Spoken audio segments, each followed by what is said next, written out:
La caza de animales para proporcionar alimento y otros productos como pieles o cueros ha existido durante millones de años.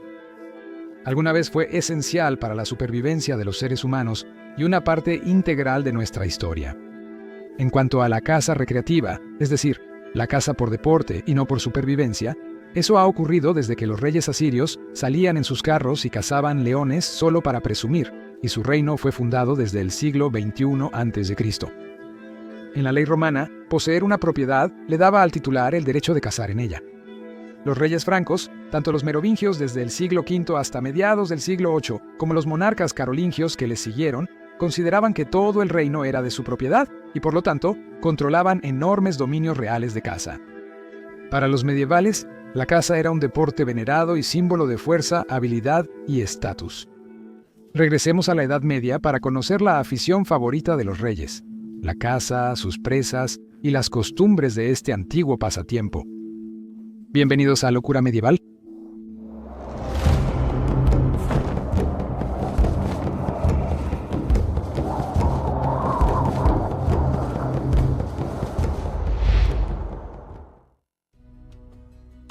El deporte de los reyes.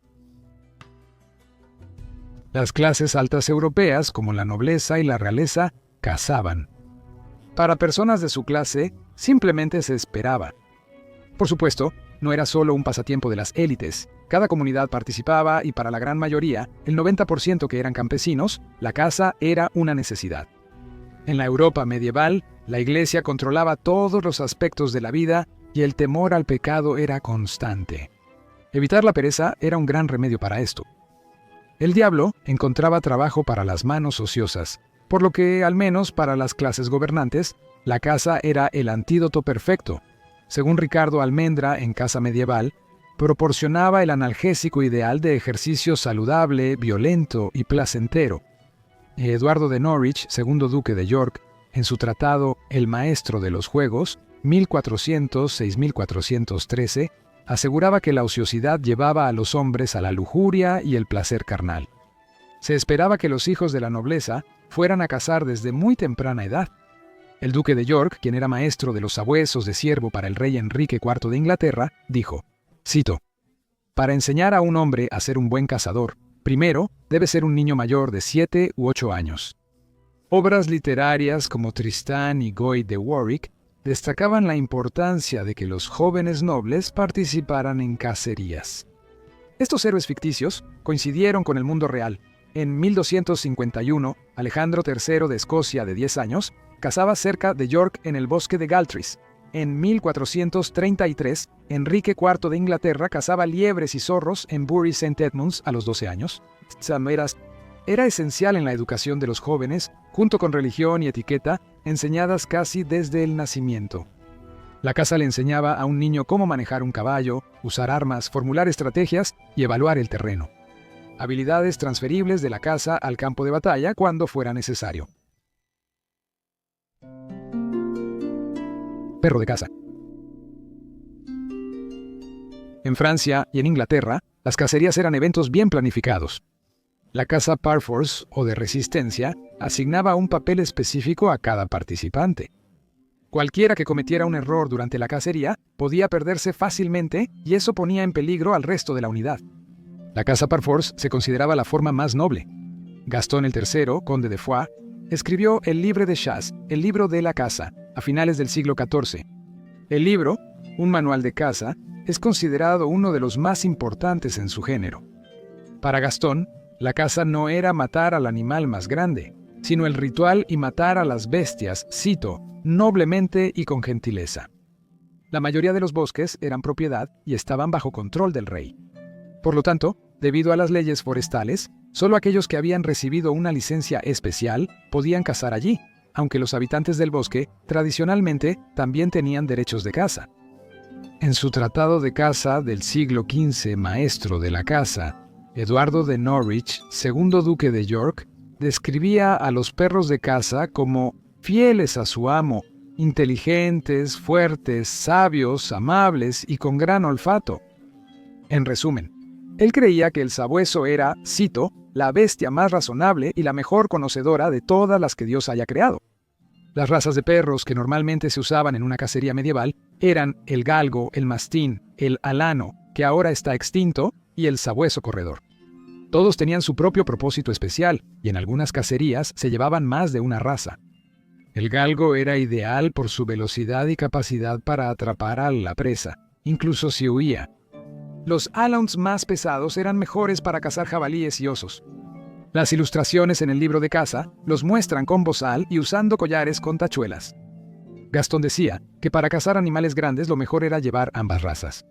Los galgos, por su velocidad, atrapaban primero a la presa, mientras que el Alaúnt, por su fuerza, la sujetaba mejor que los 3 mejores galgos. Sangre real. La mayoría de la carne venía de ciervos rojos, gamos o corzos, siendo los rojos los más valorados. El caballero alemán del siglo XIII, Gesenius, era un cetrero que escribió el tratado en latín de Arti Venandi sobre el arte de la caza de ciervos. Él mencionó disparar bien con el arco, entrenar sabuesos para rastrear sangre, ubicar arqueros correctamente y, sobre todo, observar el viento como habilidades clave de un cazador.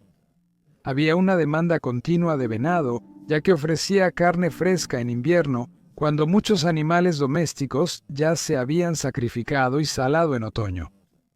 El maestro de la caza relata que el rey Eduardo II envió cazadores a bosques de Inglaterra en busca de venado. Eduardo enviaba a su maestro de sabuesos, galgos o perros de caza para buscar ciervos, gamos y corzas. En 2 días de julio de 1315, Eduardo ordenó matar 648 ciervos en 33 parques, reservas y bosques. La demanda de animales de caza del rey era tan alta que sus cazadores acorralaban ciervos en redes para matarlos.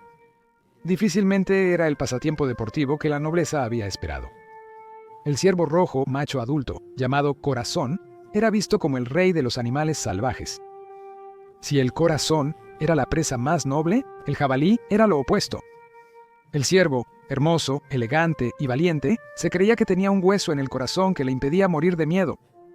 Por otro lado, el jabalí era una bestia enorme, fea y negra, capaz de matar a un perro, un caballo o un hombre, y también se le consideraba intrépido.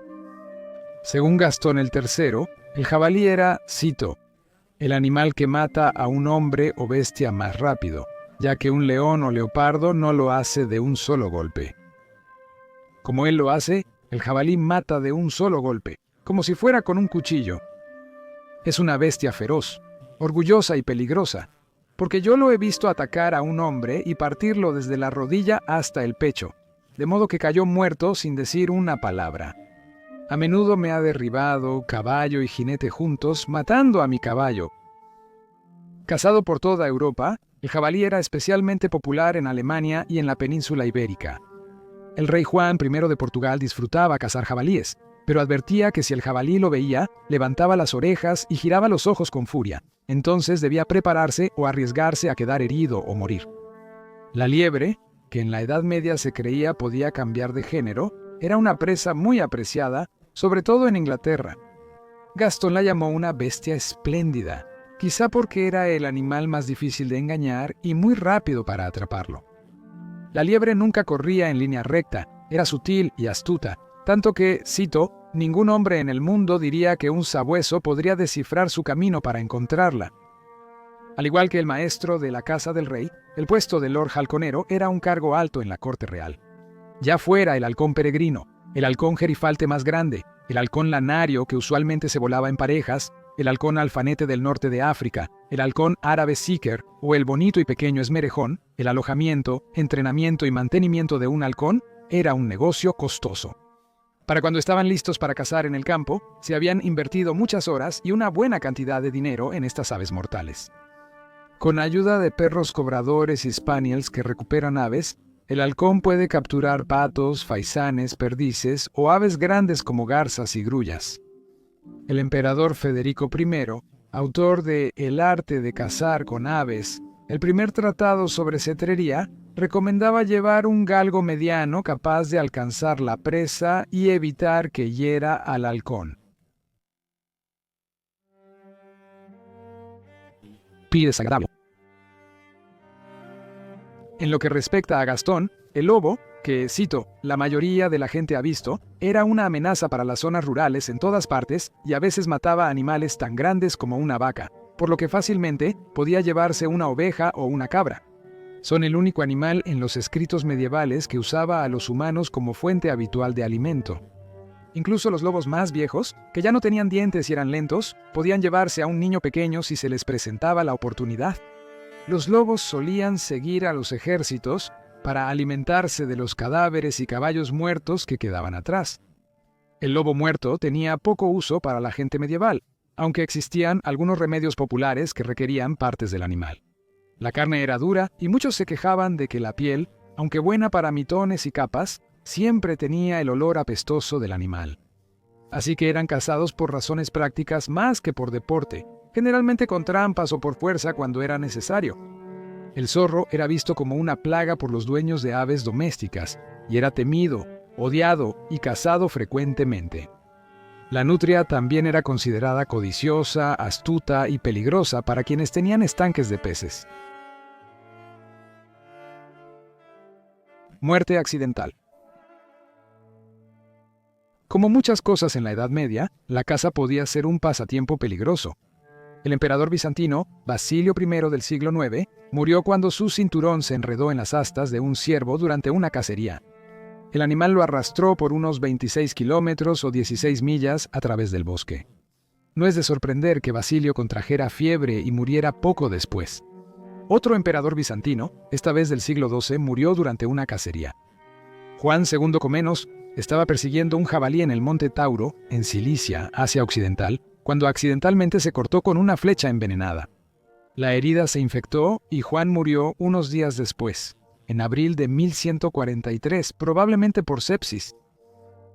En una nota más ligera, la mayoría de los medievales que sabían leer no se habrían sorprendido al ver un unicornio mientras cazaban, igual que si encontraran un reno, ya que todos creían en los unicornios. Muchas gracias por ver este episodio de Locura Medieval. Si disfrutaste este video, por favor suscríbete al canal, ya que publicamos videos como este cada viernes. Así que hasta la próxima, espero que todos tengan una semana increíble. ¡Saludos!